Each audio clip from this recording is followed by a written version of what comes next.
Good morning, ladies and gentlemen, and welcome to our September 5th Board of Supervisors meeting. Before we call this meeting to order, I would like to ask everyone, if you have your phone, to either put it on silent or turn it off. If it goes off, we're going to make sure that you don't leave without buying lunch for everyone, and that could be expensive. The other thing, too, that I'm going to request is when you come up to call to the public, just like to remind the folks that we can't comment on anything that's being said under call to the public. We can direct staff to try to arrange something afterwards, so don't think that we're being rude or anything by not answering. That's not what call to the public is designed. Please address the board, and no jeering or clapping or booing will be allowed. So with that, I will go ahead and before I call this meeting to order, I would like to have a moment of silence. Our former clerk of the board, Melinda Meek's mom, passed away last week. Glenda was a very interesting woman that I had the pleasure to know and meet from her time when she worked with Mr. Stoddard in a construction company. She would come out to O'Malley. So if we can have a moment of silence for her, I would appreciate it. So.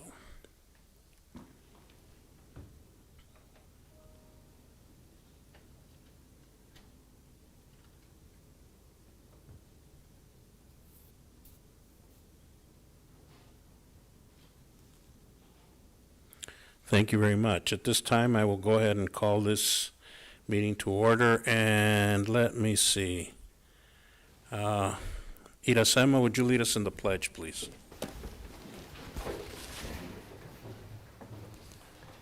Allegiance to the flag of the United States of America and to the republic for which it stands, one nation, under God, indivisible, with liberty and justice for all.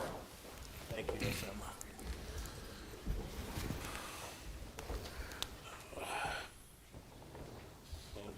So next item is adoption of the agenda. Mr. Manager, good morning. Mr. Chair, there's no changes to the agenda. Chair will entertain a motion then to adopt the agenda as posted and delivered and allow chair to deviate. So moved. Second. Discussion. Hearing none, all in favor signify by saying aye. Aye. Motion carries. Our agenda is adopted. We will go to call to the public. First speaker is Adrian Chamberlain, and state your name, your address, and then you will have 3 minutes. Thank you. Good morning, Chair, board members. My name is Adrian Chamberlain. I work for Arizona at Work, 610 North Morley Avenue, Nogales, Arizona, 85621. Good morning, community members. The reason for my announcement today is because we at Arizona at Work for Santa Cruz County will be having our annual Job Fair and Community Expo on October 11th from 9 a.m. to 2 p.m. at Nogales High School here in Nogales, and we are open to all Santa Cruz County. If you know of any local employers who might have any openings or are interested in even displaying, maybe announcing any services that you may have, we're open to having you and welcoming to having you there. So if you'd like to have any more information on it, you can meet with me afterwards. I also brought flyers, and then I left some flyers up at the receptions. So, Thank you, Adrian. Thank you. Susan.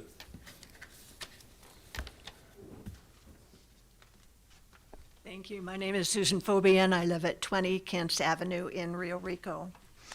I saw on the agenda that you're going to be doing some studies as far as expansion and doing a roundabout on Ramanote.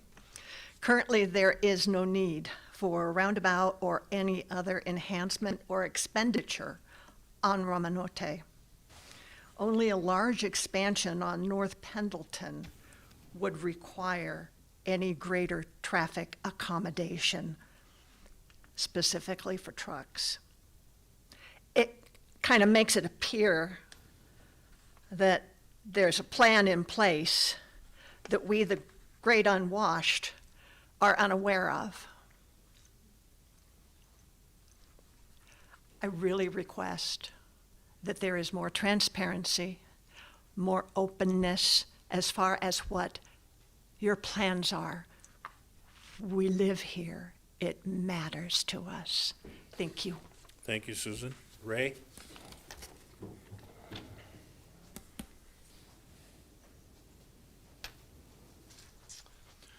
Ray Sayer, 37 Santa Gertrudis Lane, Tumacacori. Mr. Chairman and Supervisors, about a year ago, I bought a couple e-bikes for the wife and I, and last Sunday I was able to go on a really long ride all the way over to Garrett's from Tumacacori. Cheater.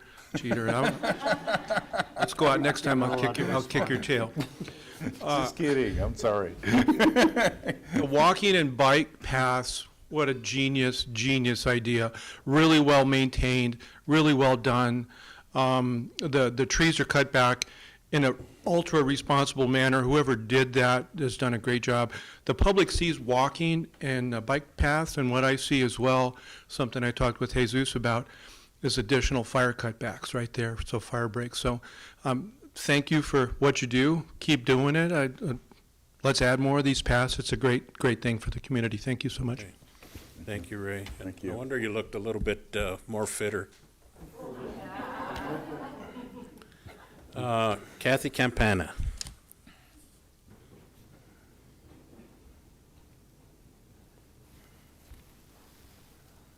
Good morning, Mr. Chairman, members of the board. Morning. Don't want to sound redundant after Ray, but I came basically to thank you for finally cleaning off that path. Ron becomes obsessed when it's messy. He actually took his blower out and blew off a section of the path. Now that it's clean, I can live more peacefully. Thank you. Thank you, Kathy. And Cynthia, is it Colbert or Colbert, like Stephen? Well, I would love to say I was related to Stephen Colbert or Claudine. Is it Claudine Colbert? Yeah. Okay, but I don't think I have that privilege.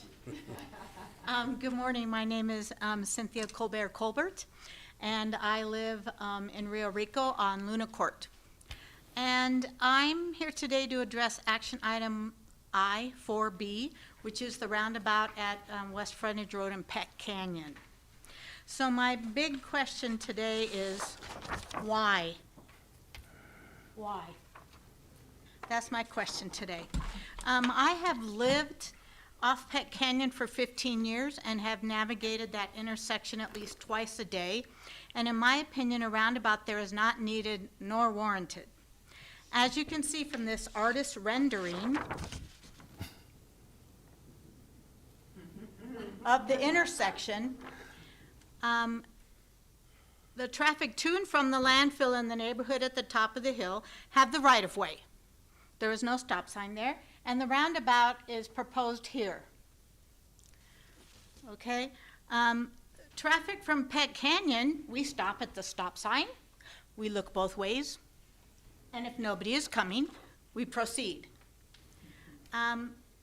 There is no backup involved, but if a roundabout is installed, this will majorly affect the flow of traffic in a negative way, especially with all the people coming back and forth from the landfill. If you have a full trash truck, there's no way you want to slow down to nothing on your way up a hill to the landfill. So in my opinion, the $400,000 budgeted could be spent on more pressing issues. And that is my opinion. Thank you. Thank you, Cynthia. Anyone Like my else? like my artist rendering? They were very helpful, thank you. Anyone in Zoom world want to address the board? Raise your hand. You see anybody there, Emmanuel? None at all. Okay, well, we'll move on then. So, current events, Board of Supervisors, Vice Chairman Brecker. Good morning. Good morning, everybody, and thank you for attending our board meeting. I had the opportunity to be interviewed by the Stiletto Group. It's the group that's doing the economic development plan for the county. I attended the South 32 open house. I had several phone calls with ADOT talking about the AZ Smart Grants, which we'll be talking about as a group later this morning. I attended the final meeting for the ARPA grants to the nonprofits. I want to really congratulate the nonprofits. They did in a year's time, which is get themselves eligible for federal grants, and they completed all the forms for the money that we gave them, and it was just a really incredible project. And so I think that was a great thing from this board. There were only 3 counties in the state of Arizona that gave ARPA money to nonprofits and to small businesses: Maricopa, Pima, and Santa Cruz. And so I thought that was a really great thing that this board did to help the nonprofits in this community getting back from the pandemic, and also to help small businesses. And there's a line item in our consent agenda with CPLC for the nonprofit, for the small business one. I attended an ADOT meeting it was regarding the federal motor carriers, FMCSA. And what they're talking about is a new bus inspection facility at the port of entry.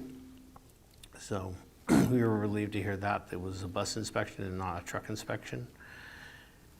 And then this afternoon, I'm going to have an opportunity to sit down and meet with Congressman Grijalva and hear what he's been working on.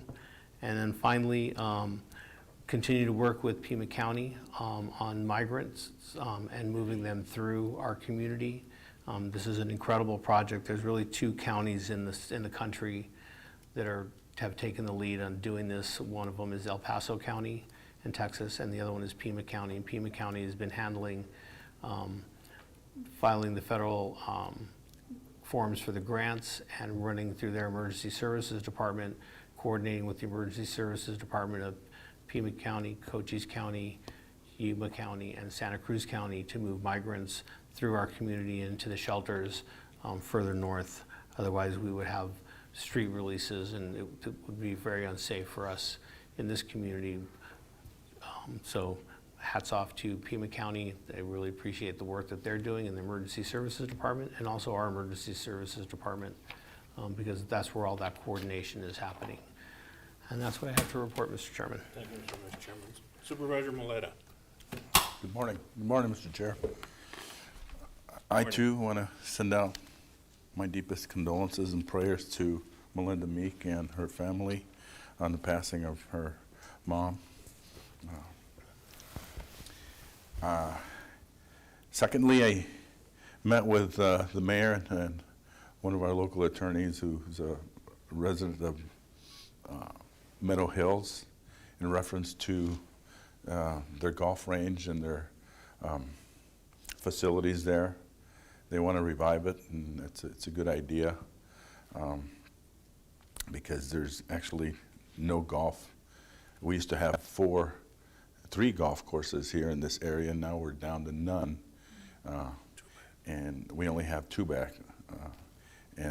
So it's nice of the mayor and the city stepping up to at least start out with a golf range for our community.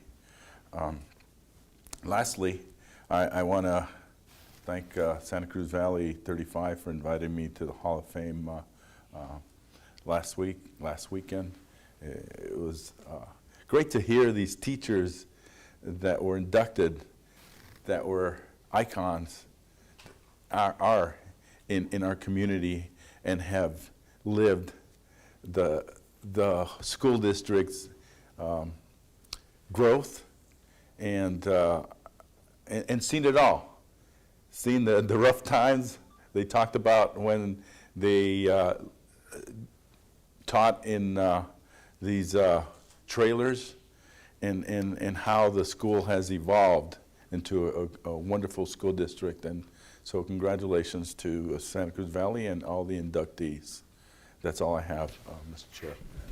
Thank you, Supervisor Maleta. I want to congratulate Alfredo Velasquez. He was inducted into the Rio Rico Hall of Fame, and Alfredo does a lot for the children of the county. And when he was a teacher in our school district, he was a marvelous teacher. So congratulations to him. Had the opportunity to meet with 10 residents of Rio Rico regarding the mine. Very, very nice meeting with them.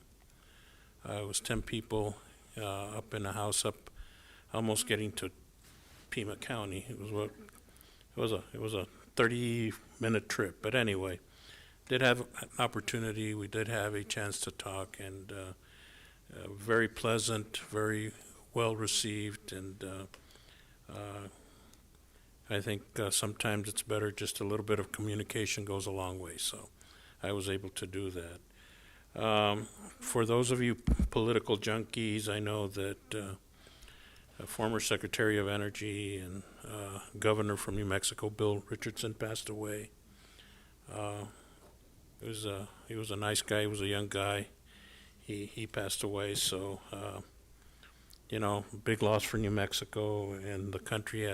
He had a lot of wealth of knowledge. So our condolences to his family as well. And I too will be meeting with Congressman Grijalva this afternoon. Have an appointment, so look forward to talking with him and finding out what may or may not come down the pike. There's a looming shutdown of government if they don't pass any continuing resolutions to support the government. So I don't know when they go back. I think next week they go back to session.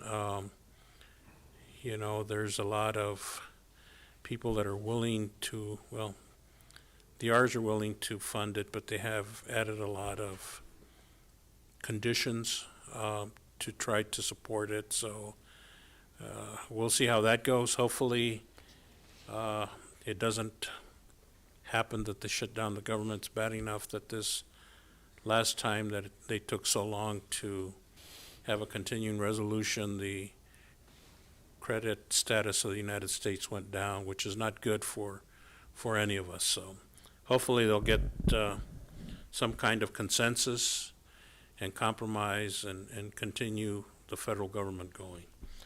So with that, I will go to the manager. Mr. Valdez, good morning again. Mr. Chair, a couple of things to report. I also attended the Hall of Fame for Santa Cruz Valley District. It was a great event.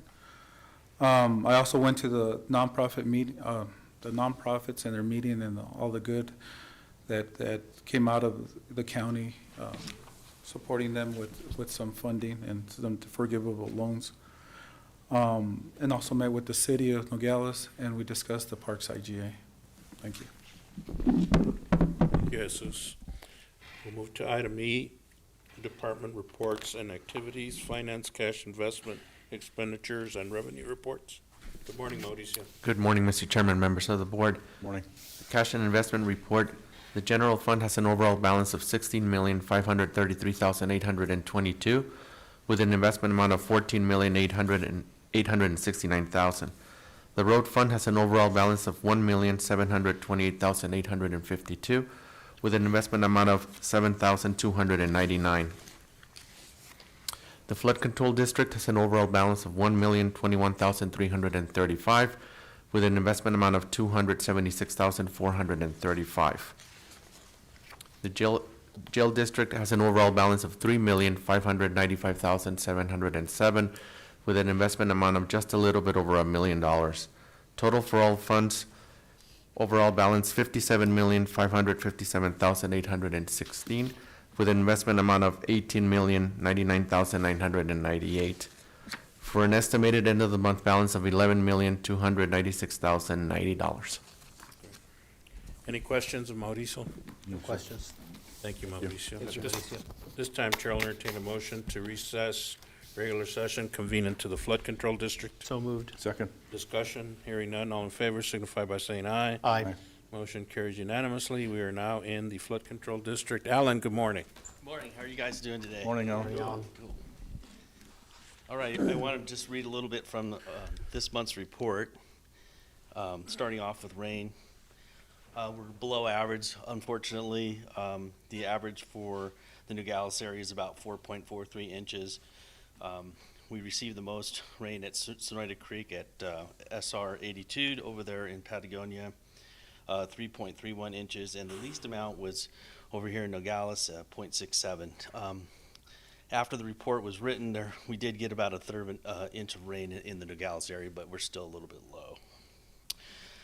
As far as flood hazard information sheets, This year, flood reports, this month, we received 151 flood reports, and 36 of them were duplicates. We received 12 floodplain use permits, 2 in the city of Nogales and 10 in unincorporated Santa Cruz County. We didn't have any site reviews this month.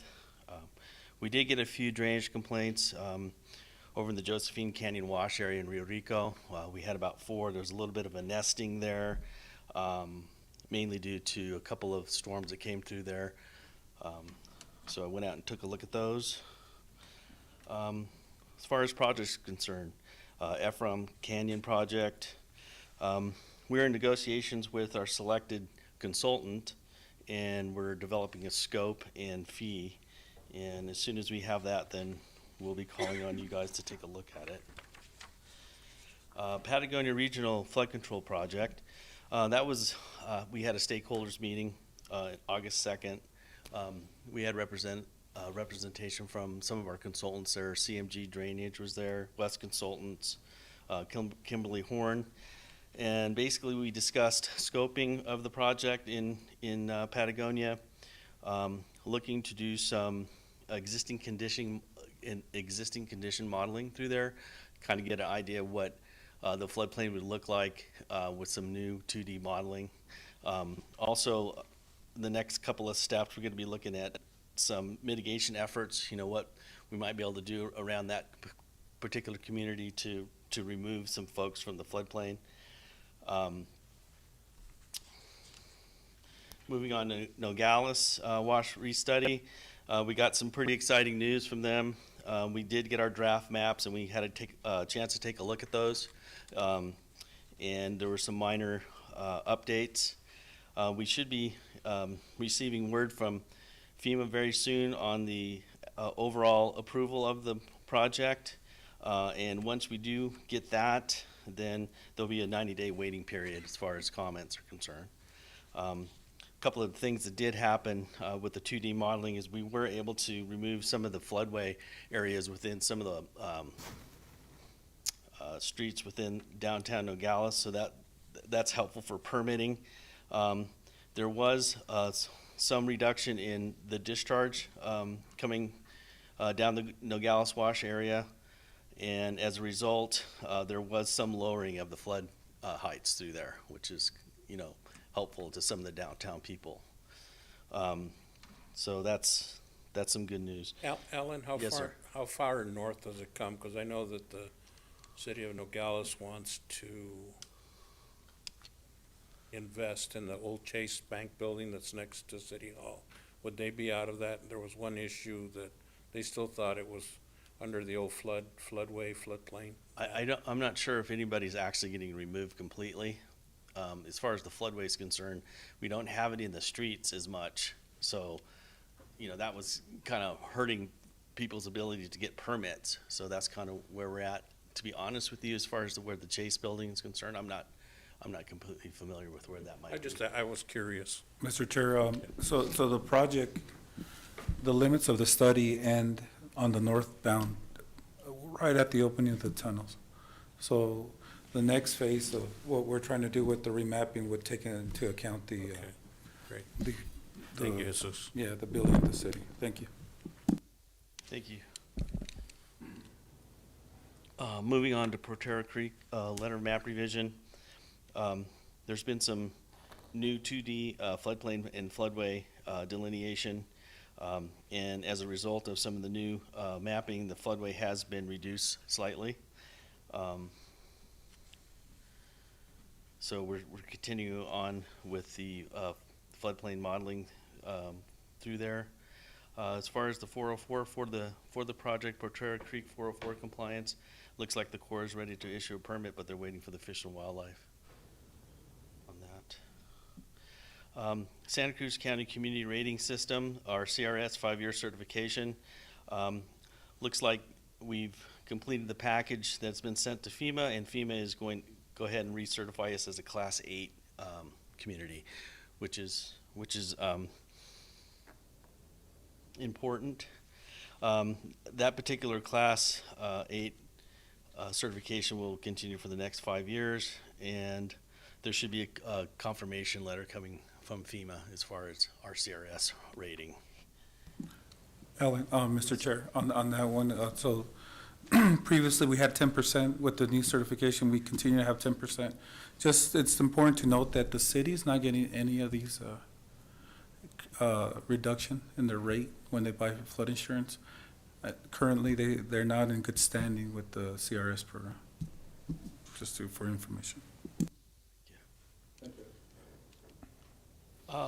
Moving along, it's very similar issue with Arizona Department of Water Resources, our state CAV process, our community assistance visits. Basically, the state comes in and gives us an audit of our floodplain management and if there's been any violations, those sort of things. That particular CAV has been completed and there's no deficiencies, so that's cool, because those things can take quite a few years.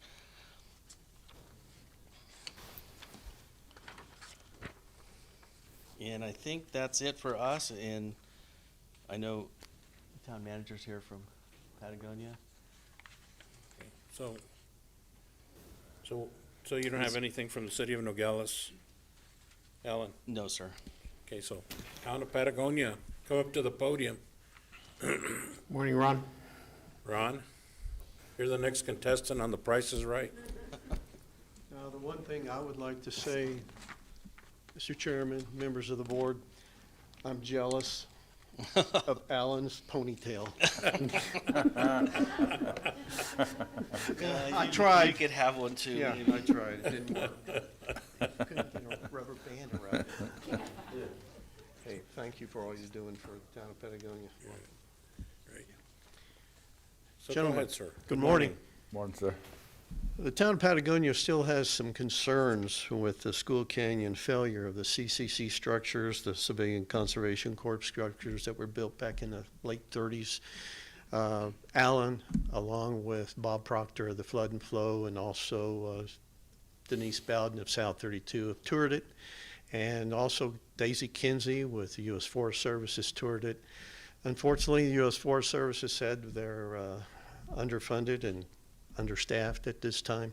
So we're just looking for a little bit of help because we've noticed after the monsoons, there's been some water accumulation towards 3rd Avenue. So anyway, we're hoping that there will be a solution to this situation. As Alan mentioned, the Patagonia Regional Flood Control Project feasibility study was held at Town Council Chambers on August 2nd. Had a really good turnout, good interaction. People are still turning in information that they have individually or collectively to Kevin Payne of Kimberly Horn.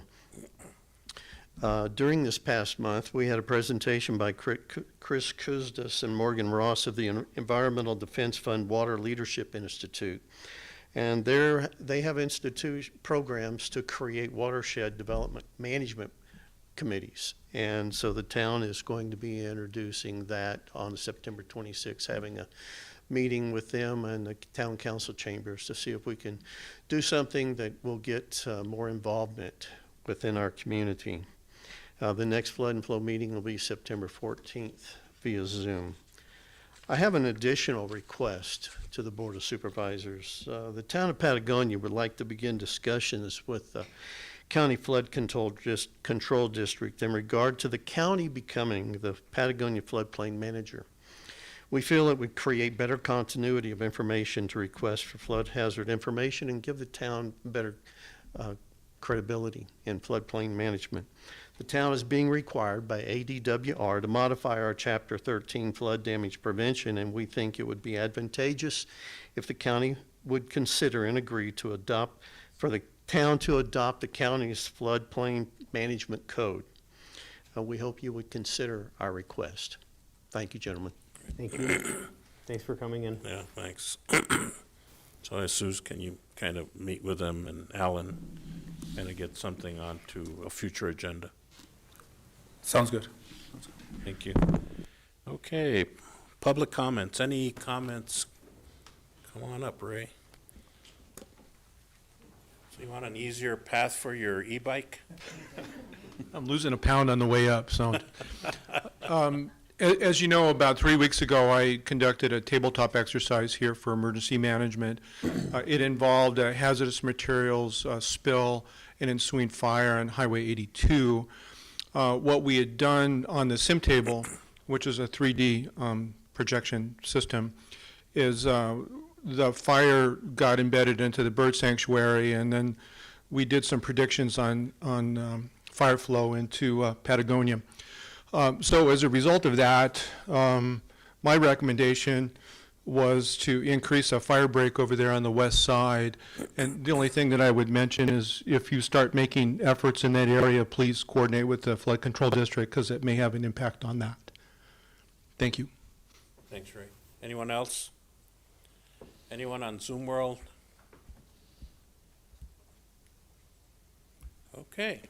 Seeing none, we'll go on to item number 5, and that is discussion, possible action to approve and ratify open-ended lease agreement and related documents with Enterprise Fleet Management for one vehicle lease for flood control district signed by the Administrative Services Director and authorize the Administrative Services Director to sign one additional vehicle lease for the flood control district. So moved. Second. Discussion? This is all. You would sign off on that, right? Mr. Chairman, members of the board, that is correct. We had a window of opportunity to sign off on the larger vehicle, and we're asking for the board to ratify that signature. Great, thank you. Okay, there is a motion. I did hear a motion and a second, right? Yes. Good, so all in favor signify by saying aye. Aye. Any opposed? Motion carries. And I believe at this time we will go ahead and entertain a motion to adjourn our flood control district and reconvene regular session. So moved. Second. So we'll do the executive session at the end. We'll move on to item H, study session. Chair will entertain a motion. Mr. Chairman, I move that we move into the study session. Do I hear a second? Second. Discussion? Hearing none, all in favor signify by saying aye. Aye. Motion carries unanimously. Item 1, presentation on county roadway improvement projects through the Arizona Department of Transportation, AZ State Match Advantage for Rural Transportation, AZ Smart Fund Program. Mr. Manager.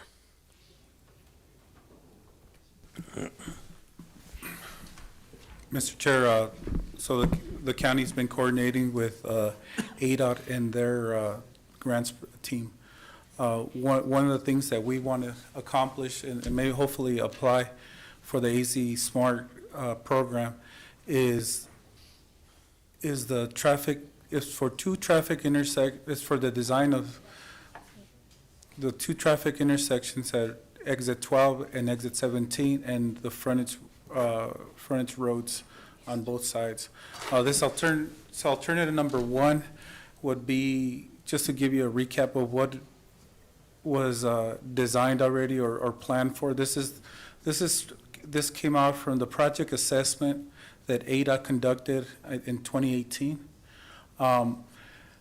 Alternative A would be to turn the east frontage road from where it currently goes, there's only a single, it's one way northbound, into two-way traffic. And that would be from where it ends now all the way to Rio Rico Drive.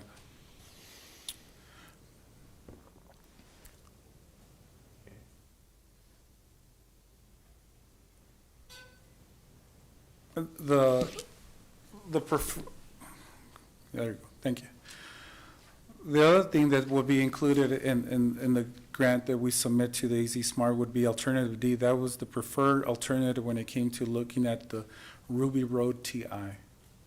It's a divergent diamond interchange. Please don't ask me to explain it. If we're successful, I'll bring a simulation so we could all see how it's going to work.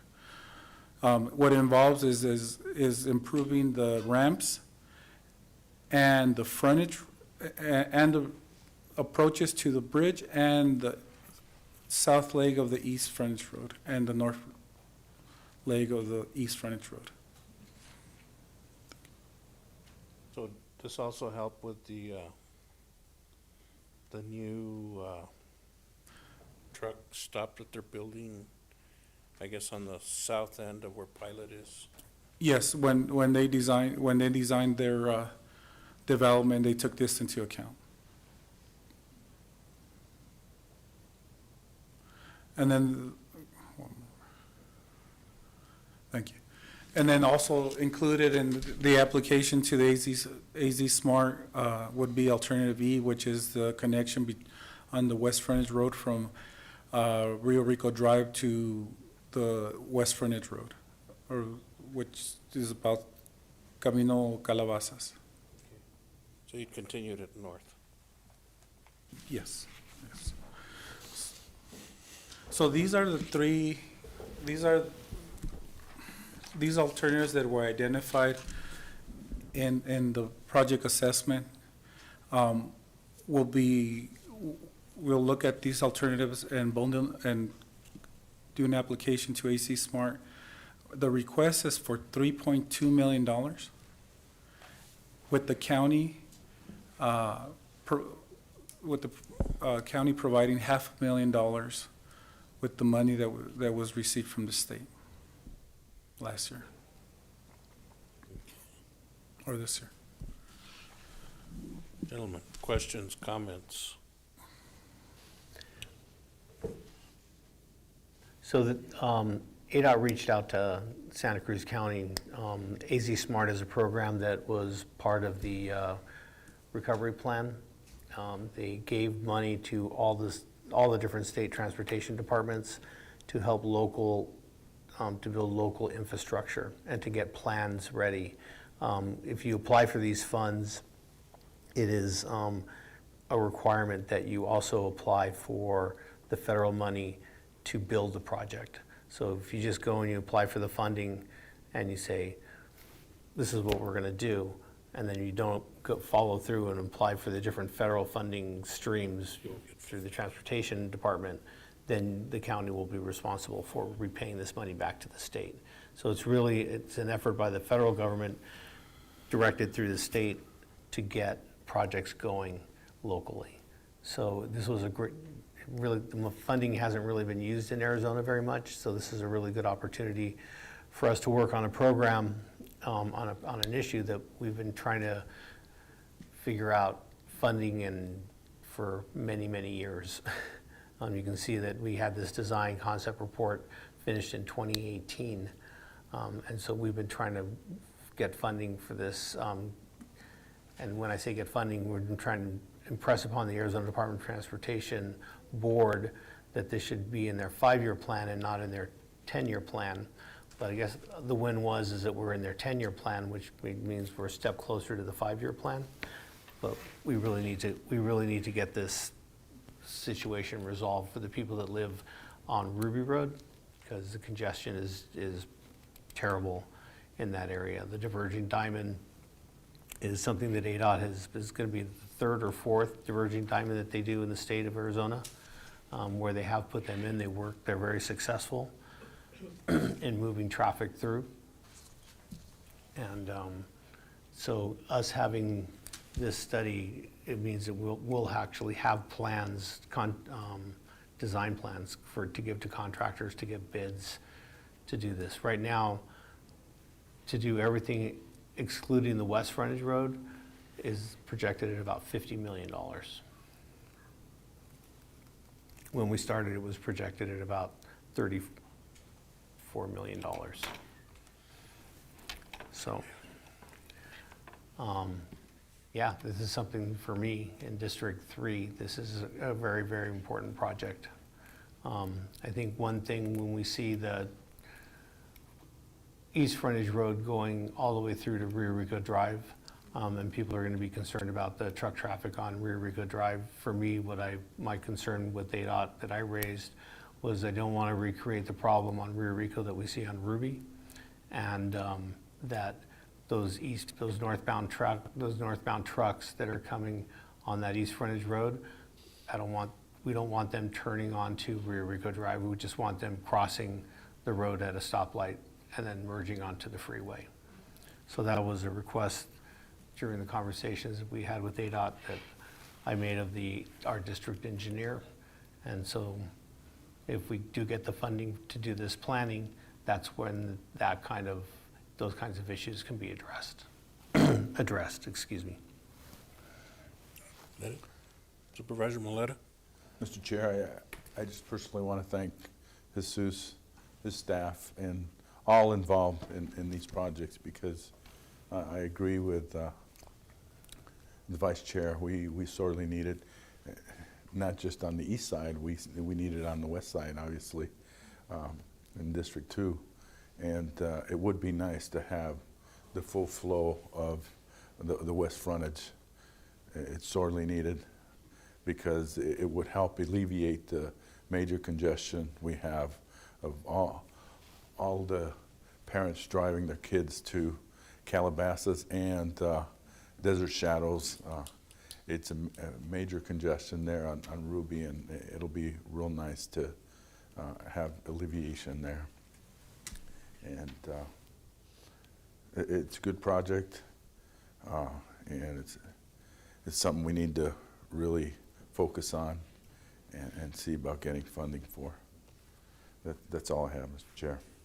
Well, I'm glad you have at least 3 alternatives, and it gives us a little leg up as we try to pursue the federal funds that are required. But it just shows that the longer we kick the can down the road, the more expensive it'll be. I know that materials are very expensive right now. I don't think they're going to get any cheaper. And so I'm glad we're prepared to go forward and try to get some type of federal funding to go along with what the state is doing. So thank you, Jesus and staff. The good news is we're still kicking. So this is a project, I will tell you, that since 2018, the Greater Nogales-Santa Cruz County Port Authority has been raising with the ADOT Transportation Board, which is how we came from being in a plan to being in a 10-year, to be in the 10-year horizon, which is the next step. The other thing that the county's also done in this area has been the grade separated crossing of Potrero Creek. Potrero is the wash that's just east of the Ruby Road interchange, and right now it drops down. It has an at-grade crossing of the railroad track. And so we submitted for a raise grant. Unfortunately, everybody heard there was a lot of money in raise. There was $2 billion that the federal government put into that program. And usually they're about $500 million. So they put $2 billion in there in their recovery plan. It got a little bit oversubscribed. They had about $6 billion worth of projects that were submitted. And so they did kick our application out. But they did talk to us about different other grants possibly that we could be going for. So I think our Public Works Department is in the process of working on those. So it's just a question of you just keep chipping away at this thing, and at some point we'll make it happen. Currently we have money in the bank to do that project. Last year Daniel Hernandez got $3 million from the state of Arizona in a direct allocation for the Ruby Road, the Potrero Creek crossing, grade separated crossing. In this year, if the current budget passes as is, Senator Kelly requested $3.6 million to come to the county to support that project. So we're slowly accumulating our part of the match and the funding that we need to get that done. But it all plays into how this intersection at Ruby Road functions, because sometimes when the train goes through there, it's slowing down to go into the rail yard. We all know the traffic will back up into the intersection and even back onto the freeway. So we know it's an issue. We're working on it. Any comments from the public? Yes, go ahead. Come up to, I need to come up, or can I Yeah. use my teacher voice? come up to the podium. We need to record you. We need to make sure we record your voice. Hi, Hi, good morning again, Cynthia Colbert. My question is about the west frontage road when it comes up to Rio Rico Drive. If you're going to continue that through from where it turns off by the fire station, and you're going to continue that up, what is going to be at the intersection of the west frontage road and Rio Rico Drive? Are you planning on putting in a stoplight? Are you going to put in a roundabout? Are you going to put in a stop sign? Because something has to be done at that intersection, especially if more traffic is going to be coming through there in the form of trucks. So that's my question. What is the plan to go at that intersection? Mr. Chair, as part of this grant, if successful, we're going to get funding for the design. So depending on what gets designed and what warrants, that's what will be constructed. It most likely be some sort of a signal or a roundabout. So in non-engineer terms, what happens during the design process, the engineers they study the area, and they analyze what the traffic flow of a stoplight is, what the traffic flow of a roundabout is, what the traffic flow of a stop sign is, and then they do their traffic projections, and they do like 15-year, 20-year traffic projections, and then that's when they start making recommendations on what to do, and then we start looking at costs, and then we start balancing everything out. So to sit here today and tell you that we know exactly what's going to happen, we don't. We have to get those studies in order for us to understand. Okay, so my concern would be that the exit 17 is going to turn out to be like Ruby Road. That's our exit, concern with as all well. the stoplights and all the traffic lights and all the stuff. That would be my major concern. That's our concern as well. Okay, We thank want to you. make sure the traffic flows. So, Mr. Vice Chair, you're officially no longer a recovering haberdasher. okay, any other comments? Anyone on Zoom World? Do you have any comments? Great, good. We'll move on then to item 2, presentation. We have two. We have two more. Two more? Yeah. Okay, present the 2 more. So the other 2 projects that the board may consider to include in the AZ Smart is a roundabout at Calle Ramanote and West Frontage Road. Is that the one going out towards the landfill? No. No, okay, Go to the original one. Not that one. Yeah. no. I think it's back on the other traffic study. Yeah. You just have to keep going. The Sorry AZ for making Smart. anybody dizzy out there. AZ Smart, that way.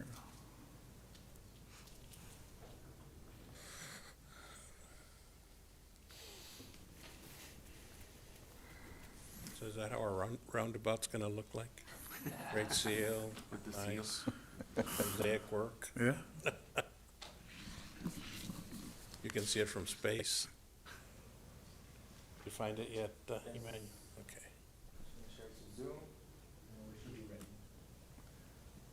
Advance to the next one, please, or 2 more.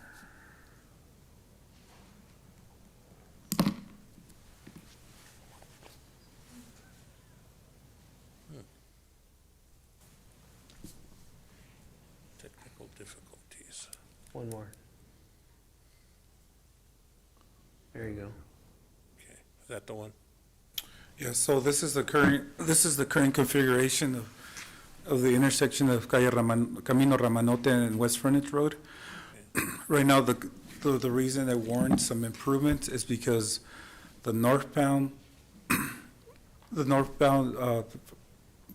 traffic trying to make a left into Ramanote conflicts with the eastbound traffic on Camino Ramanote trying to go north. So there's a conflict there. It's eligible to just do a regular intersection, but that would require us to reconstruct the bridge that's south of there, on West Frontage Road. A roundabout, if we avoid the reconstruction, then the roundabout is the way to go. Make it, it would keep traffic flowing. Go one more. And this is kind of the project. The county has advanced the plans to a DCR. So this is another project that we can consider for the AZ Smart And a DCR is a, Design Concept Report. okay. Okay. Next project?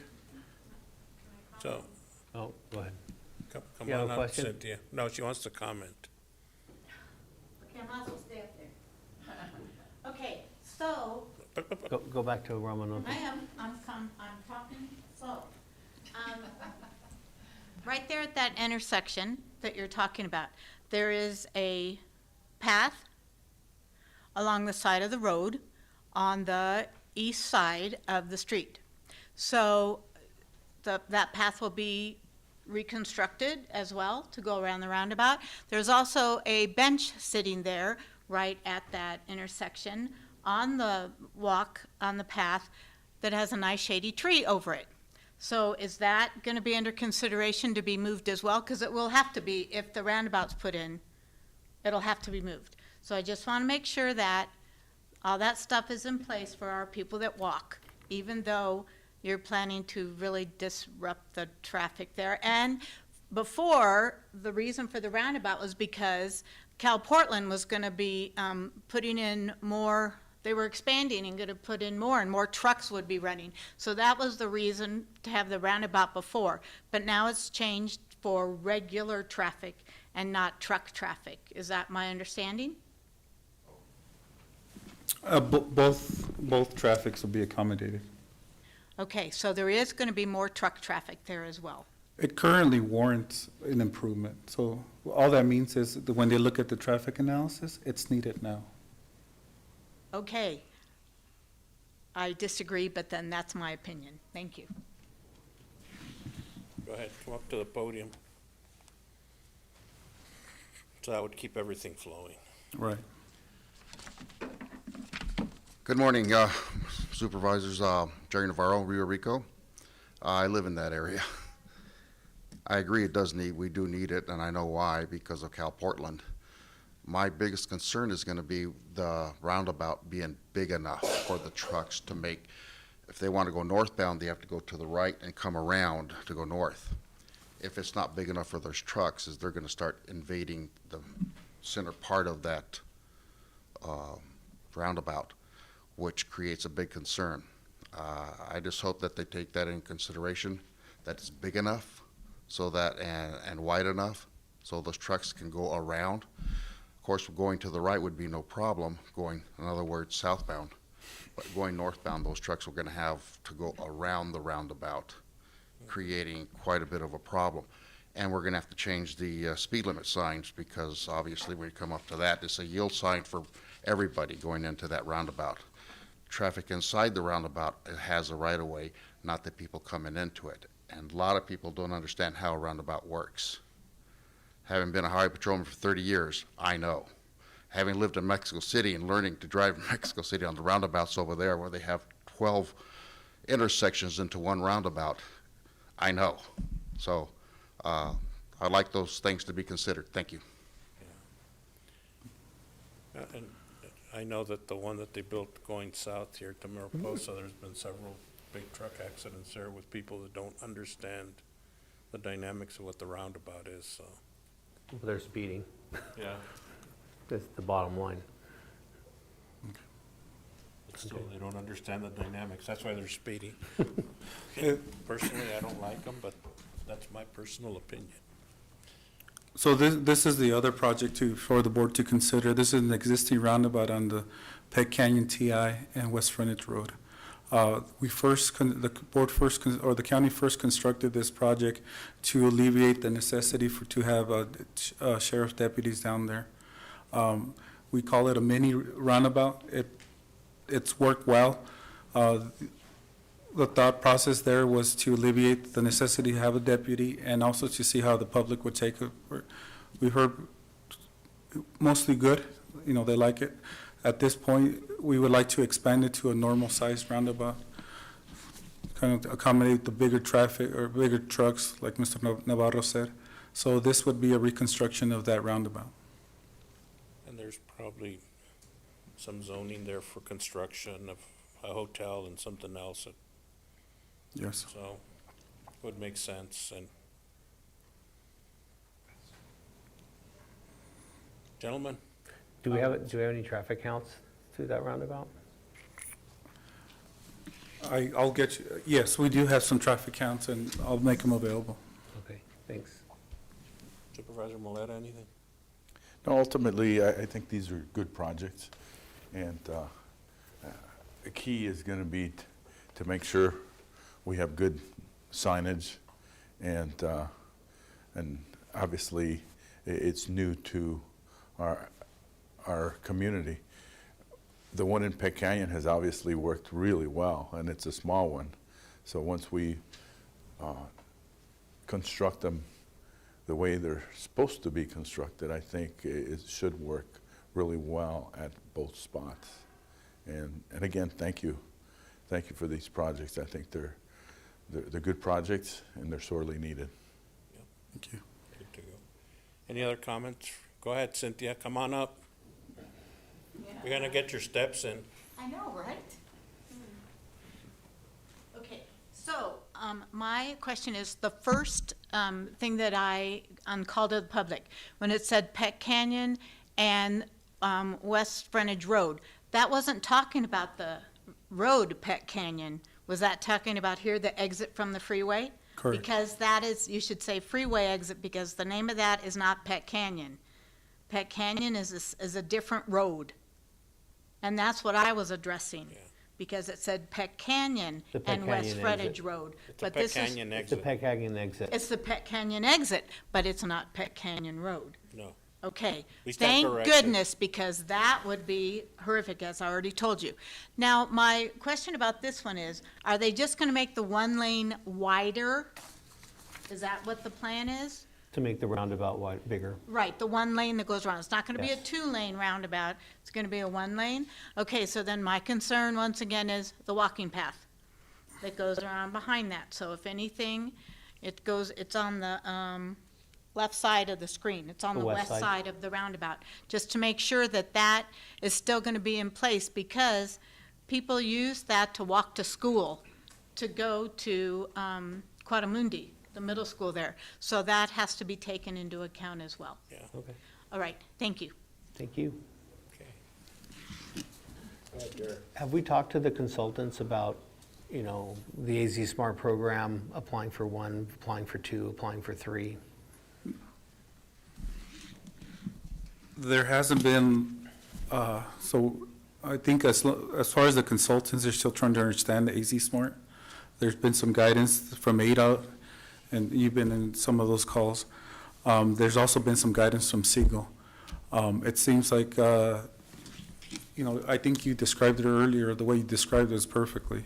We could also request for funding for the Potato Creek, the Grade Separator Bridge, request our funding back. But those are the things that we're trying to understand. I would tell you that anytime you apply for more than three or two more, I think it should be the county to give the preference, and which one is our recommendation, and which one's our preferred alternate project. So you think we should be submitting two applications, or do you think we should be submitting one application? I would recommend to the board we submit minimum two, or maximum of two. Okay. Sir. Jerry Navarro again. I would like the public to understand and know, and the supervisors probably already know this, the main purpose of a roundabout is to expedite traffic, period. Of course, it does when you do have a roundabout, it complicates things because a lot of people don't know how to use a roundabout. And that's something we need to educate our public in. But they are extremely useful, and they will expedite traffic in all areas that you see one. Having two lanes and on those, we don't need that, because the two lanes is just, trucks are gonna invade the other lane, and that's not gonna be good. We're just one lane that's wide enough to get the trucks in there is good enough, and that way, one less problem. Other than that, I really would recommend we do this. It's better for our community, I think. Thank you. Any other comments? Come up to the podium, Susan. Still Susan Fobian. I use the roundabout at the Peck Canyon exit not infrequently. I found it to be a hot mess. People have no idea. I don't know how you go about educating people how to use it, but usually people just hold their breath and go and plan on somebody hitting the brakes in time. I guess you're saying it's successful because there haven't been any accidents, but I mean, I just think that's a providential God, because I've been with people who were driving who have no clue. They just hold their breath and hope it's all going to go well. So again, you have to educate the public. I have no idea how that's done. Thank you. Any other comments?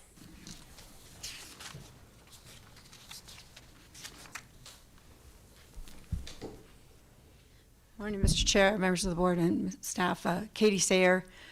I'm officially Ray's wife, but You claim You them? don't sound too thrilled. I do other things besides that. I just wanted to address you as in my previous life, I was the a division chief for Green Valley Fire District for 17 years. If people in Green Valley can get it, people down here can get it.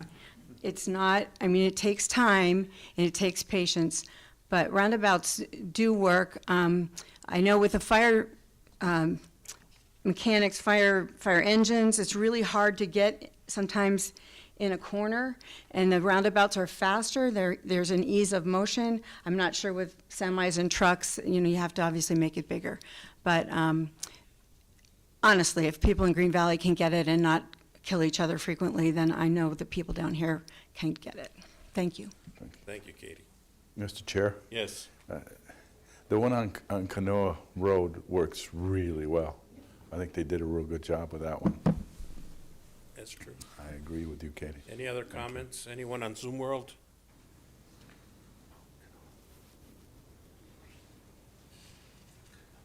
Okay, so we can move on to the parks now? Yes. Okay, so item 2, presentation on county parks improvements. Mr. Valdez? Mr. Chair, so the first project you're going to see is the Tupac Entrance Park. I'll give Manuel a couple seconds to bring it up.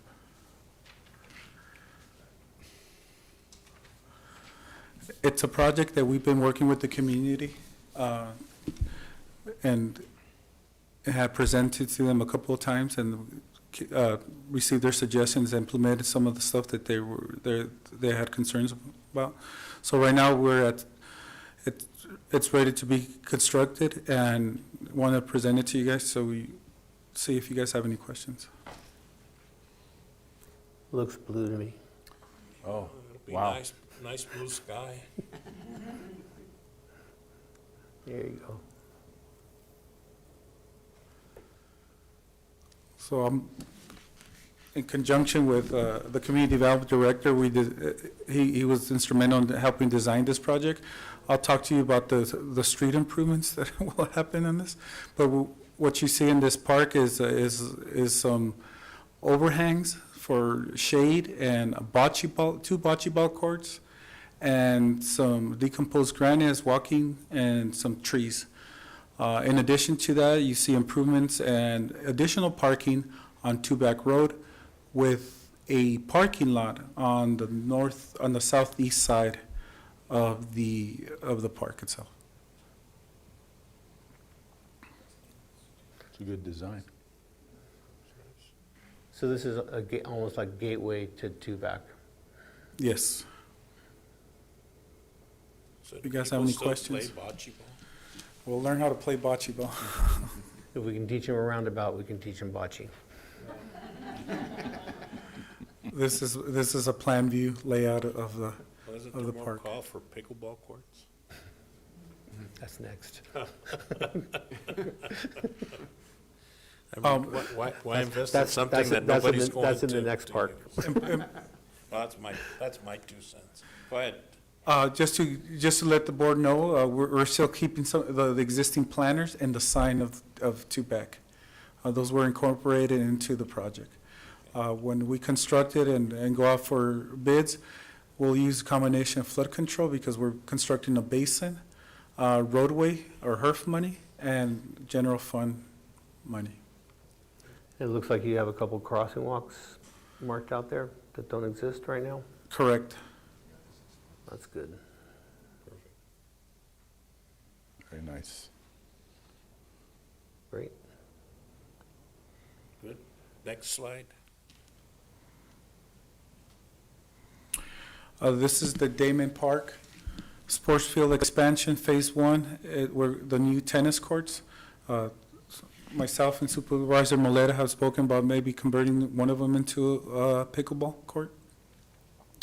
Right now, it's the designs for 2 tennis courts and with additional parking. Go to the next one, please. So Jesus, is there any way on that one? Let's go back. Go back one more. Yeah, back one more. So there to the, well, I'm looking at it up here. Well, it would be up here on the left. Yeah, on the south On side. the soccer fields, because I know right now, if you want to have Little League on those 2 ball fields, probably it's real hard to have soccer on there because it tears the field up a lot.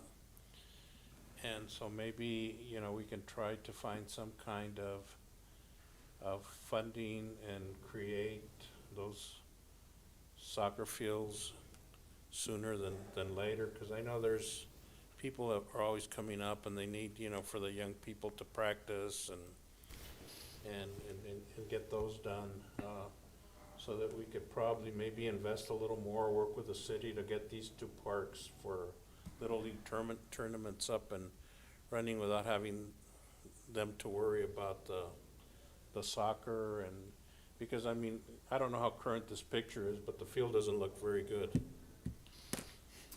We tried hard, but it's hard to keep up, especially during, the Especially warmer this- weather. Yeah. Mr. Chair? Go ahead. I agree, I fully agree with you.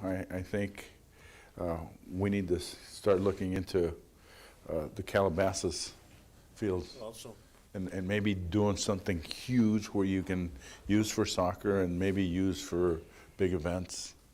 I think it will lend itself and it will be a home for our soccer people too. Soccer, youth football, anything that requires a field, Exactly. I'll work, non-limiting. me and Marisa will go back and work on some alternatives so you guys could make a decision on that. well, and I, these are some of our projects that we need to put in our capital improvement plan and identify the projects that we feel will get the most bang for the project initially. I mean, I've always, dreamed big that probably at Calabasas you could have a clubhouse in the middle with 4 fields to each side. You could run, 4 games at a time. You could have your soccer fields. You can have pickleball courts. Really go into it big time so that they're used more frequently than they are right now. We have the Ramada out there. We have little places. We have area for parking. So I think it would be a tremendous improvement for that side of Rio Rico to have those type of facilities so that their children can go down there, whether it's a basketball court or whatever it is that we decide to incorporate and begin to plan and phase into. Because we're not going to be able to build everything in one swoop, so it'll definitely have to be done in phases as we try to identify funds to be able to do that, so. Mr. Chair, members of the board, the one thing, if you don't already know, in the Calabasas Park, the county has a well. I'm not sure what the production is, but that's anytime you can pull water from the ground at a lesser cost, it's a good thing. Yeah, so help us with irrigation and whatnot. Gentlemen, There's comments? also in Calabasas, there's a sand volleyball court and a basketball court. It's just, they're very difficult to access. So it could be, just improving access to those things. It would make it easier for our constituents to utilize them. But, I was a big moment for us when we went to the city and got permission for the next 10 years to have that piece of land to the east of Calabasas so that we can do this type of thing. So hoping that we can get a blade of grass growing out there, meet the conditions of our agreement with the city. Absolutely. Okay. I think there's also, a capital improvement project, but there also needs, we need to start a parks plan, a strategic plan. Yeah. And it includes more, these fields and these things are important to us. But I think small pocket parks and neighborhoods and different things, but it all, when you develop those plans, that's when you get the community input on it. And that's, when you start talking countywide, what we get to do. And I think those are going to be important conversations for us to have in the near future. But in the near future, we really need to get some type of a field going. Because if we want to get into an agreement with the city of Nogales to maintain these, they're not very excited about having soccer practice on them. Mr. Chair. But that also includes working with school districts also, because they also have fields. And they exist already, so maybe they just need a little bit of extra funding to make those fields available to other constituents in off hours. Mr. Chair, members of the board, when Mauricio and I met with the city last week, we discussed the possibility of doing a joint master plan, and indications were there that they're all for it. So. Great. Well, we include the town of Patagonia in there, and we'll have a deal. We'll do that. Good. I know they're sitting on a big pot of money. Smile, Ron. He's saying no, so that's okay. We'll just go ahead and do it. No, just We'll kidding. include you. Okay, any comments from the public? Go ahead. And this also has gone through the public Kathy and then Jerry. a couple of times for your information.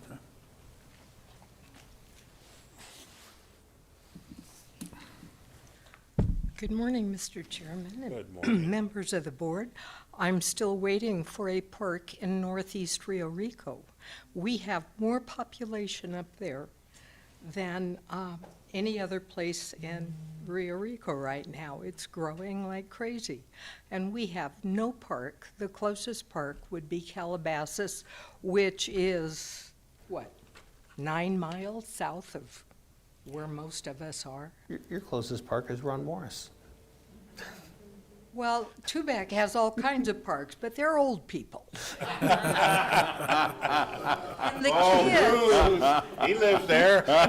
well, he's getting there. But, there are a lot of families with children Do we in own any Rio property Rico, out there? and they need to have a place for recreation also. I agree with you 100%, Kathy. Well, the problem is we don't But have that's- any land out there, or if you know someone that wants to donate several acres, then we could consider that. But at right now, for us to really go out and try to buy land, I think, we're trying to do as much as we can with what we have. Well, I already asked Andy, but I don't think it helped.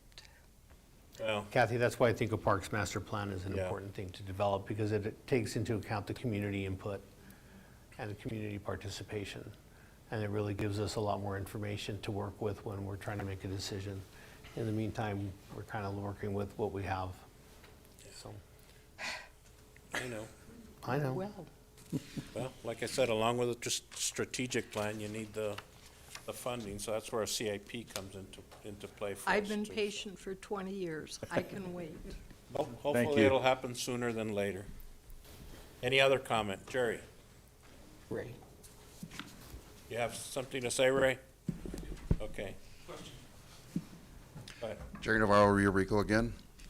I grew up in Mexico, basically, and we had multi-use parks, and I see a great potential for Damon Park, and it won't cost an arm and a leg. We could use it, what we called down there, we called multi-use parks, and we had one field that was, the same field was a soccer field, football field, and baseball field, and all it entailed is adding on to what we have there to make it a football field or a soccer field, and it's not going to cost that much.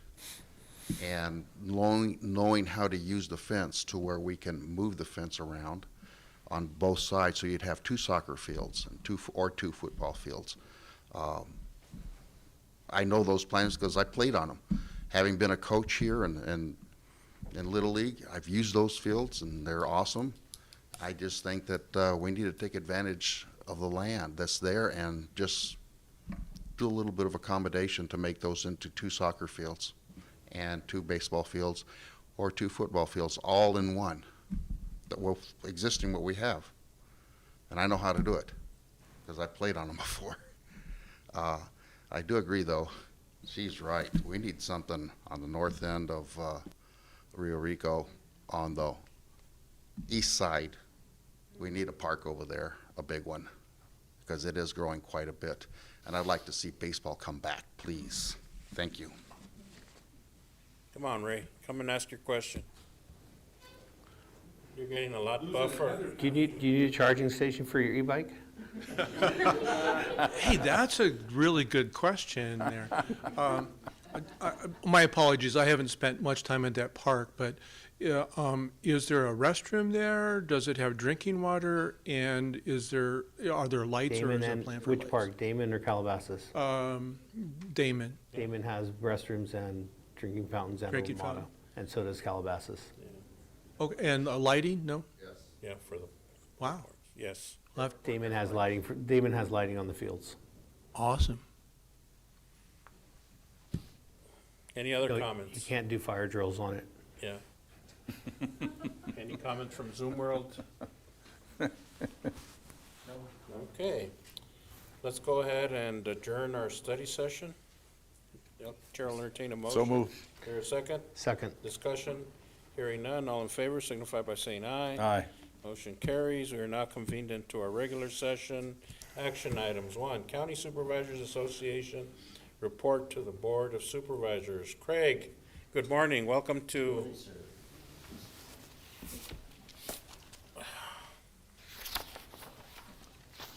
Well, good morning, Mr. Chairman, members of the board.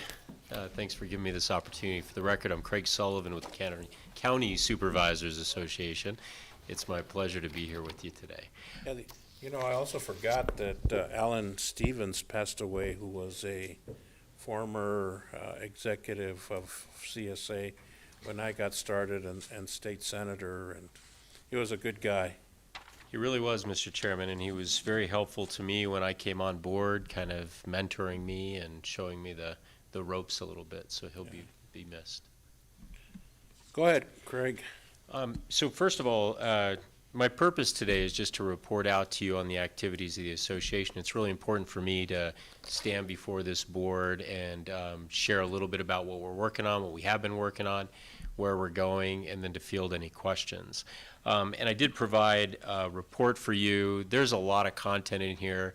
I'm not going to go through all of it. What my intent is just to hit some of the highlights and then to field any comments or questions from you. But if there are details you want to go into, I'm happy to do it. But to begin with, I just want to thank each of you for your involvement in this association. Your partnership with your colleagues is very much appreciated. It makes our organization strong, and we are so glad that you're at our table. So thank you for making that commitment and investment.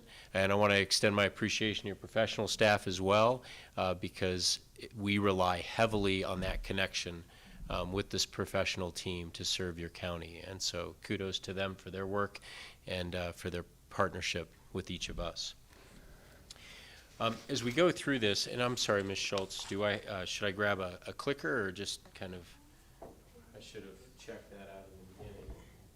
We don't have them, but that's fine. Maybe I'll just kind of give you a little note here, and we'll try to move expeditiously. And I do think we provided some of the handouts at the back as well for those who might be interested in some of the content. So just to begin with, let me just talk a little bit about who we are as an association. The next slide. The County Supervisors Association is a partnership of the 15 counties, and we are an intergovernmental office creating a forum for supervisors to talk about the issues that are affecting their constituents. We do research and distribute that, and then of course we engage with the entities that affect county operations. The next slide. And I'll just kind of hold a finger up when I want you to move there. And these are many of the entities that affect the counties. And so a big part of what we do, we're based in Phoenix, is to engage with the state legislature, state agencies, governor's office, federal agencies as well, and the court system, which has a big effect on county operations. One more, please.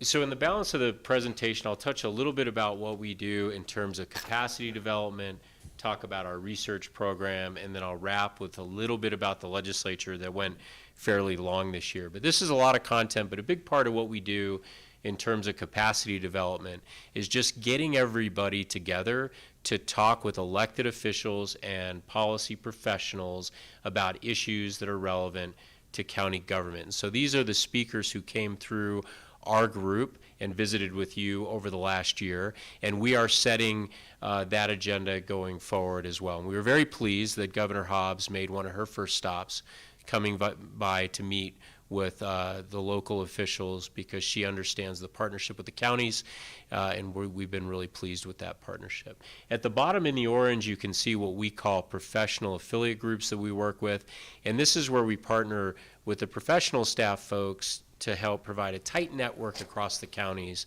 to support elected officials. So these are the groups like the Managers Association, the finance directors, the public works folks. Most recently, we've brought the CIO and IT directors together to talk regularly, particularly about cybersecurity, as well as broadband matters. And I do want to extend my appreciation for Mr. Balderas, who's been serving as chair of our CIO and IT directors group. We've been grateful for his leadership. And so by coming together in these affiliate groups, we all try to strengthen the partnership across counties to build information, do a better job. On the left, you see a little bit of some of the appointments and agency engagements that our association has, and we support all 15 counties in those areas. The big three right now are these: the Governor's Water Council, which I'm serving on, an interagency work group on broadband, which our team is engaged in and supporting, and then also the work we're doing with the PSPRS Board of Trustees, the pension system for law enforcement. It's a major expenditure of public dollars. We want to make sure those dollars are stewarded. And so those are the big three that we're really focused on heavily. So this is a little bit about capacity development and information sharing. Thanks. Next slide. A couple of slides about our research and data initiative. You can't make good decisions without good information. And so as you know, we've invested in building our research capability, and we continue to do that. We're very proud of it. And the whole point is to collect information, analyze it, and then apply it to decision making, both here as well at the state. That database has grown and grown, and each year we find new ways to develop it, new dashboards to create. The dashboards that we currently have are what we call our county encyclopedia, our revenue dashboard, and our employment dashboard. We're building out a dashboard related to the court system, and it's just a way of bringing more transparency to all 15 counties and our engagement with the state on major data points. Each year, we're setting a research program, and these are some of the items that we're focused on now. I'll just pull out a couple of these. County expenditure limits have been a big issue for several counties. We've recently published a large compendium of information to help inform that local conversation. We are involved in a very significant workforce recruitment and retention study that's going on. It was not our project to create. It actually came from the legislature, and they tasked the PSPRS Board of Trustees. We were on the work group as professional staff, and we recognized there was a need to bring in some external experts. And so our team worked with ABOR and got the Board of Regents to invest about $800,000 in getting the universities to do studies related to workforce recruitment and retention in law enforcement. And on the next slide, you'll see a little bit about how that's broken down. Our team has been doing the project management with the universities. It's been really fun for us to be involved, and you can see how each university is partnering in that effort. And right now, this coalition is 2-1 going into the next week after last week's football scores. But that's only because two of them played each other. And we're going to continue to partner with ABOR as we look to get university partnership with us in how we do work to support all of you. And so we have a few ideas that we'll be showing to you shortly. This is how all of these research projects are unfolding, and I wanted to put this in front of you largely to highlight that when we get together in the fall in Coconino County for our policy summit, we're going to roll out some new ideas for research projects going into the next year. And so we'll talk about progress on each of these, but we'll be identifying some new research projects that we'll deploy into the next fiscal year. So moving off that, I'll go quickly through several slides on the legislature because obviously September we typically we are focused fully on getting ready for the next legislature, but this year the legislature ran the longest it's ever run, went into August, and that means that new laws are not effective until October 30th. And so that's a big deal because I know your professional staff and everybody's across the counties has to get focused on implementing all these new laws that have come down, and there are many. We've had a report distributed that'll help to that end. I'll talk a little bit about that in a moment. But a little bit of context about the legislative session. Let's talk about the budget. It was very interesting to watch how the budget unfolded. We knew early on that the legislative environment was going to be about one-time money, not ongoing money, right? So how are they going to divvy up the ongoing money? And we briefed our board about how they decided to go about that, and that was to basically give members allocations, $20 or $30 million, and then figure out how they all wanted to put it together. And so that meant that there were tons of projects in this budget, but no ongoing spending, and I'll talk about why that was relevant in a moment. But in terms of those one-time projects, this shows you how all that broke down. $2.5 billion of one-time money was allocated in this budget. That is a massive amount of money, and you can see the major categories on the left. And they won't surprise you, things that are important to all of us: transportation, education, there was an income tax rebate, school facilities, housing, things like that. Yes, sir. And Craig, Santa Cruz County was a beneficiary of that because we've received $9 million for Highway 83 in Sonoyta and $8.6 million for the Ruby Road Rio Rico TIs. Indeed, you absolutely did. And that's where we're talking about taking part of that money to use for the AZ Smart Grant. Yep. Excellent point. And there were over 330 specific items like that in the budget, which was kind of a remarkable read. I've never seen anything like that. But there's a lot of good going on around the state, and I'll highlight that in just a moment too. But there's one more data point I want to point to because it's relevant for how we go forward. So if you look in the red box under fiscal year 2024, this budget was built on a projected ending balance of $7.8 million. So that's not a whole lot of cash, right? That's like landing on a postage stamp. So they basically spent all the money, and the idea going forward is just see how the economy unfolds. Swings in the economy will really affect what the next budget looks like. But it's not going to be a cash flush budget. We definitely know that. Not just because of this spending, but also cost drivers like the expanded Empowerment Scholarship Account program, which has increased significantly as well. So we're going into a period of relatively tight state financial situation. Next slide. Mr. Chairman, Mr. Bracker, this goes to what you were just talking about, where what we did here is we looked around the state and we said, how do these one-time projects break down in each county by transportation, local water, and local distributions? And in this region, there was about $19 million allocated for those projects that you mentioned, Mr. Bracker. The next slide is just a bunch of these items that came out to counties. We'll jump over that. So I did want to talk a little bit about some of the things that we were working on in this budget. You talked earlier about the SMART grant program. So we've been working for a couple of years to get monies into that fund so that they're available for projects like you just talked about. This year, there was money put in that program, additional money, as well as the match program for broadband projects as well. And so a little bit of money put in those spaces. And we had talked to ADOT a couple of weeks ago, and we were talking about the importance of that and that we needed to make sure that counties were accessing these SMART grant efforts. So to see that you all are working on that is very inspiring. I think there's definitely some real good that can be done from those resources. EORP debt repayment, which is in the middle, was not included in the final budget. I know this is kind of a complex issue, but there's a closed pension plan for elected officials that the courts have said we have to pay, the taxpayers have to pay. It's very expensive.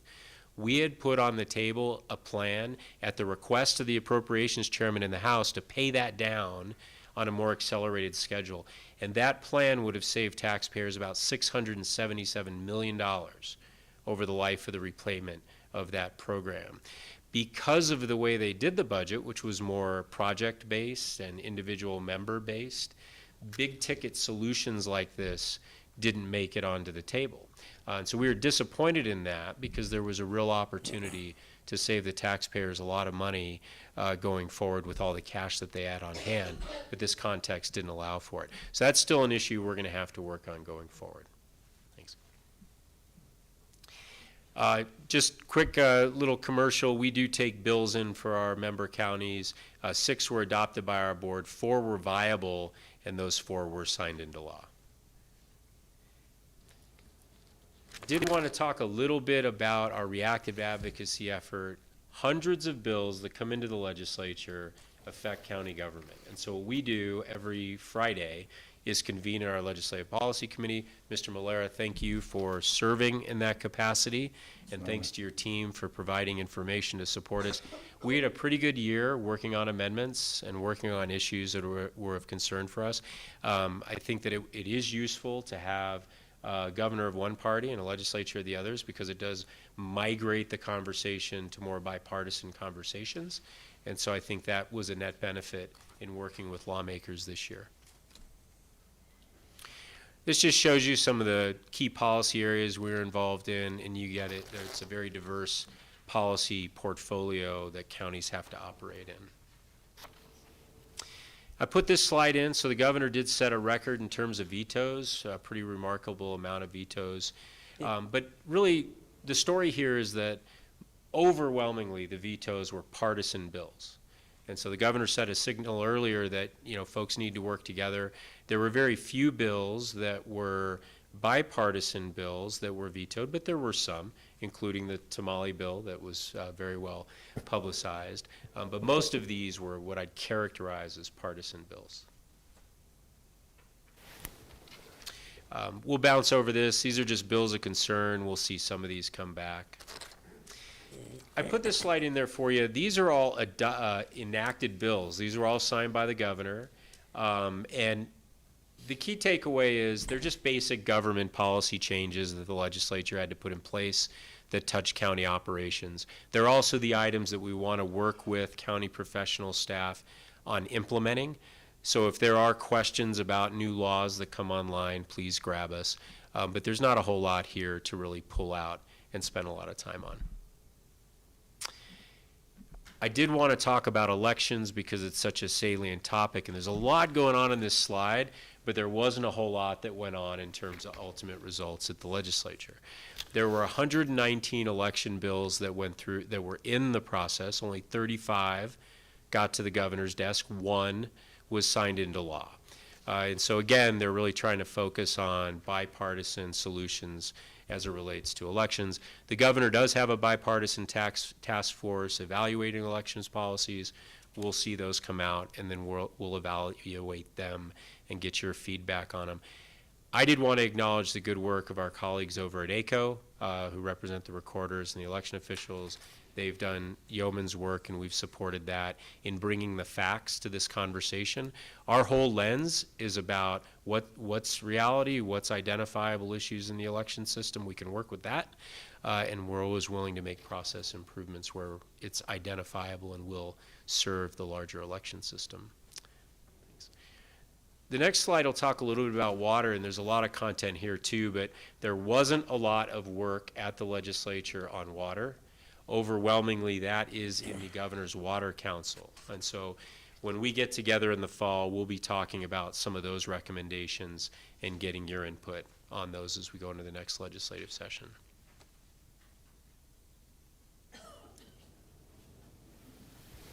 And we'll bounce. Let's go over this one too, and we'll go one more. One more, please. Yeah, these are the reports that we've delivered to you. So these are all the content that our team has put together.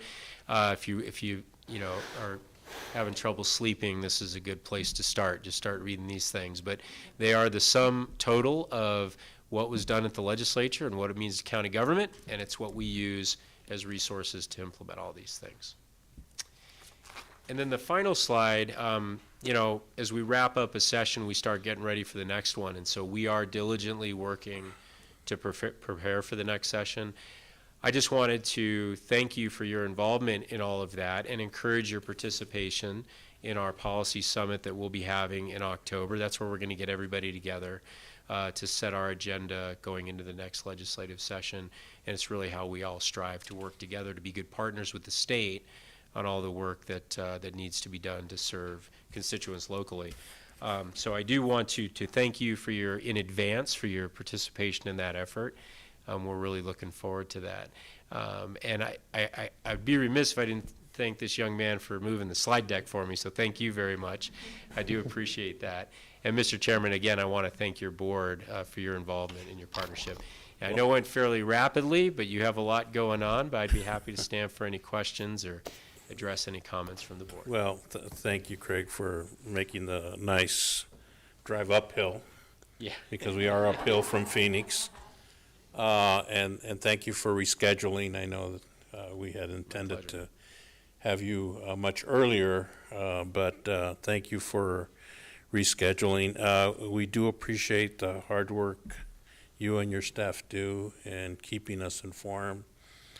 And get a lot of emails every day, especially when the session's in session. And so I don't know how you guys do it. I know every time we go try to talk to people, everybody wants more than 10 minutes with each elected official, and sometimes they can give you 5 minutes or 2 minutes if you're lucky. So I'm glad you have that kind of relationship over at both the Senate and the House. So thank you so much. Gentlemen, any comments? Craig, thank you, as always, and your staff. We really appreciate the due diligence and your support and the communication, as the chairman just mentioned.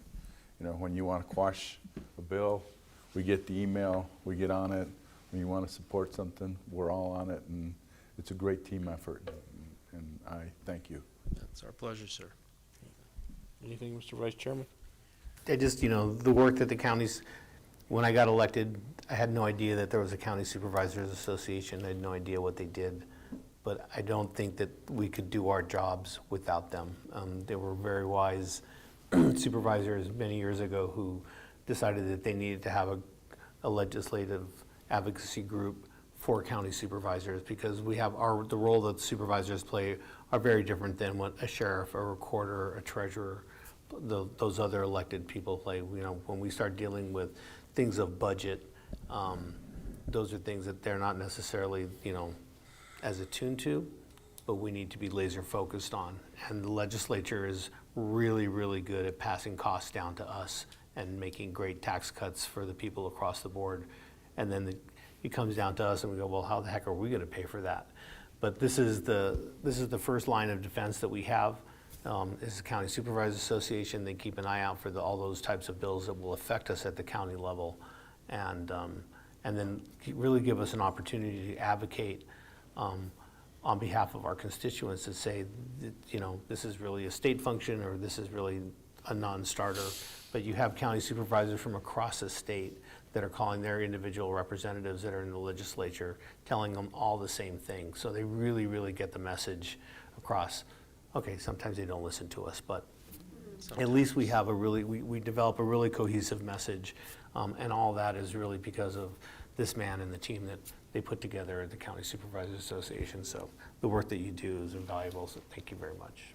It's my pleasure, Mr. Chairman. Thank you very much. Thank you, Craig. And it's like herding cats with the supervisors because it truly is a bipartisan, and that's the one thing that I think staff has always done well, is respected everybody's opinions and move forward where we get compromises and get things done. So thanks, Craig. Appreciate it. Thank you.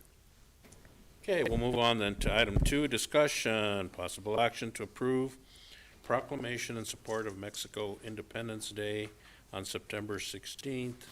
I have a proclamation here that I will read and then ask for its a motion to approve and support, and it reads as follows: in support of Mexico's Independence Day, September 16th, 2023.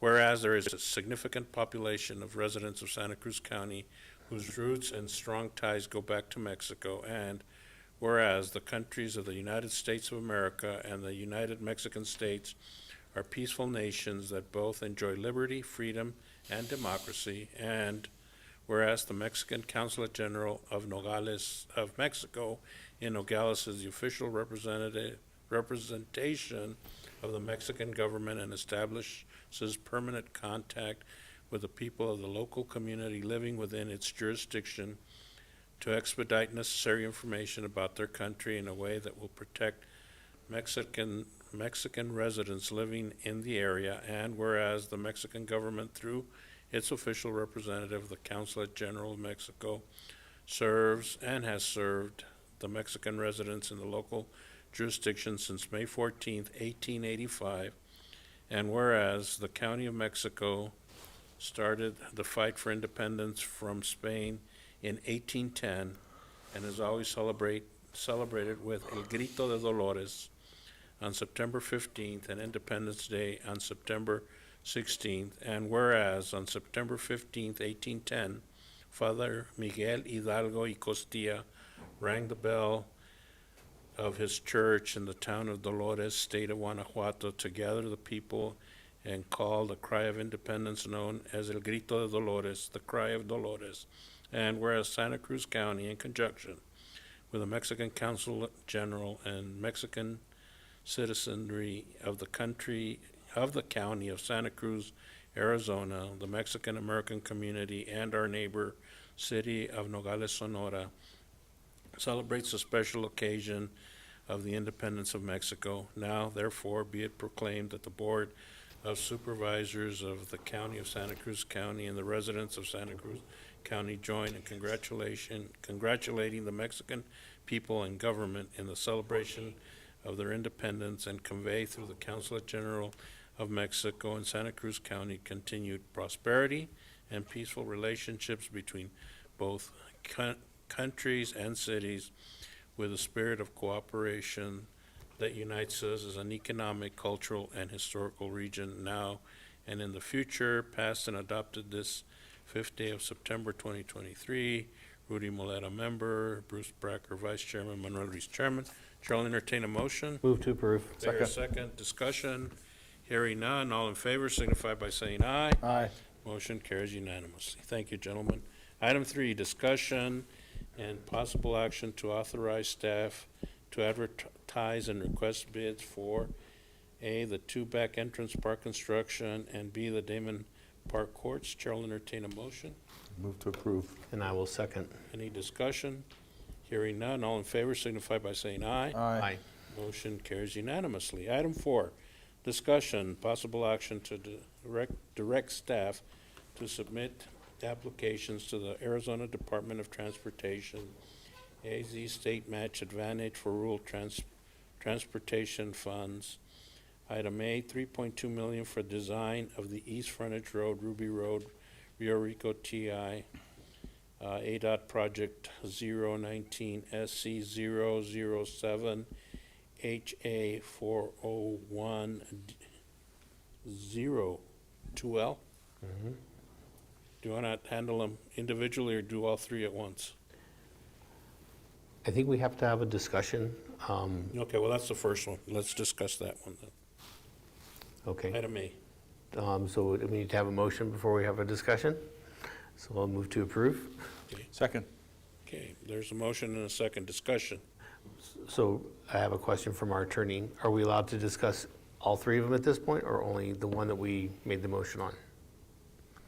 I think it's cleaner if it's item by item, sub-item by sub-item. You The- attorneys, the- you complicate things. I know, Robert. but You just complicate what things. it sounds like is Okay. the county manager is just requesting Two. direction to move this along as you folks have previously indicated, which seems quite appropriate. Just looking for direction to kind of move it to the next step of application. So under discussion, I think that this is a priority project for our community. It's also a priority project from the state. I think getting this study done will help us move from a 10-year program into a 5-year plan, and even possibly expedite it at that point if some other federal money becomes available. So I think that this is a critical thing for us to do. Supervisor Millet, any comment? No, I agree. Okay. I agree 100%. So there's a motion and a second on item A. Is there any further discussion? Hearing none, all in favor signify by saying aye. Aye. Motion carries. Item B, 400,000 for the design of the West Frontage Road and Peck Canyon traffic interchange roundabout. And I'll move to approve for discussion. Second. Just, okay, go ahead. So my concern is if we try to forward 3 of these programs to the Department of Transportation for approval, I'm not sure what our success rate is going to be. I think of these next 2, I think we need to prioritize, and that's hard for me to do. They're both in District 2, even though both of them, one of them affects constituents from District 3. But I think I would leave that up to Supervisor Muleta to determine which, if he agrees with my thought process that we should only try to promote one more. But maybe he completely disagrees and he wants to promote both. Well, I do agree that we need to separate the major project and these 2 others, whether we bulk them together or choose one. I mean, it's up to the board. I think we have a better chance of, number one, obviously, separating the 2 projects, the 3, and maybe if I had a choice and we're down, if I have to choose one out of the 2, I'd say go with Ramanote because the other one's already there, and maybe down the road fix the Peck Canyon one. So is there, well, let me ask a dumb question. Is there any way to include both of them as one project? In other words, would that even, number 1, be feasible? Number 2, would that even throw us out of contention for any of the projects? I mean, what we're doing right now is they're asking us to apply, and just because we apply doesn't mean they're going to guarantee a grant of the money that we're asking for. So instead of asking for 400,000 and asking for 350,000, make a single grant for these two intersections on this one, roadway for 750,000. Mr. Chair, just to aid to the discussion, for Camino Ramanote and Peck, with the West Frontage Road, we do have a DCR, Design Concept Report, that we have a good cost estimate.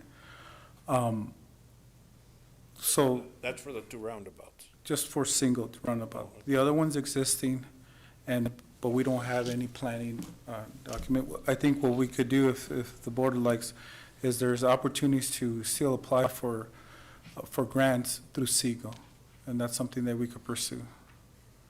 So at this point, your recommendation would be to apply for the one that we have the design, which is the Ramanote, and then just. And then work with SEGO. And then try to work with SEGO to get funding for the next one. That works for me, it's not a big deal. Okay. Let's take them individually then. Okay, so there's a motion and a second, all in favor? Aye. Aye. Aye, and then item C, Chair will entertain a motion to have staff apply to SEGO for funding I think, for item C, right? Is that what you said? I don't think we can do that. I think we have to take that and, under recommendations from the board, turn it down and ask We just staff table to it for now? table it or ask staff to go to SEGO. Move the table. Item, Well, why don't we just not act on it and then just bring it back? Because then we have to vote to bring it off the table, so okay. we'll just go ahead and not act on it and bring it back to or we can just make a motion to bring it back to our next meeting with a different funding source. How's that? So I'll move. that we Second. bring it- All right. Yeah, You got a motion and a second? good. All in favor? Aye. Aye. Yeah, because under Robert's rules, if you table something, you have to vote to take it off the table, so. Anyway, so, good. Consent agenda, item 1 through 12. Chair will entertain a motion. Move to approve. Second, discussion. Hearing none, all in favor signify by saying aye. Aye. Our consent agenda is approved. Item K, adjournment. Chair will entertain a motion Move to approve. to adjourn or approve. Move to adjourn. Second. There's a motion and a second. All in favor signify by saying aye. Aye. Aye. Motion carries. We are adjourned. You need, sig? Oh. That's right. I forgot about our executive session. Okay, so, We're adjourned. no, so I'll go ahead and entertain a motion to reconvene our meeting for the executive session. Second. Okay, so there's a motion and a second. All in favor? Aye. Aye. But we will now recess Chair will entertain a motion to recess our regular session and convene to executive session pursuant to ARS 38-431-0383, discussion and consultation for legal advice regarding a letter from Chris Mays, Attorney General, to the County Attorney's Office concerning former legislatures advocating for the counting of ballots manually instead of by automatic tabulating equipment.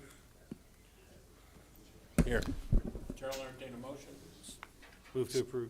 No, move to. So move. And second, all in favor signify by saying aye. Aye. We are now recessed and have to make a motion to adjourn our executive session and reconvene regular meeting. Make a motion, we adjourn our executive session, convene regular session. Second. Discussion, hearing none, all in favor signify by saying aye. Aye. Now you can make a motion to adjourn. Move to adjourn. Second.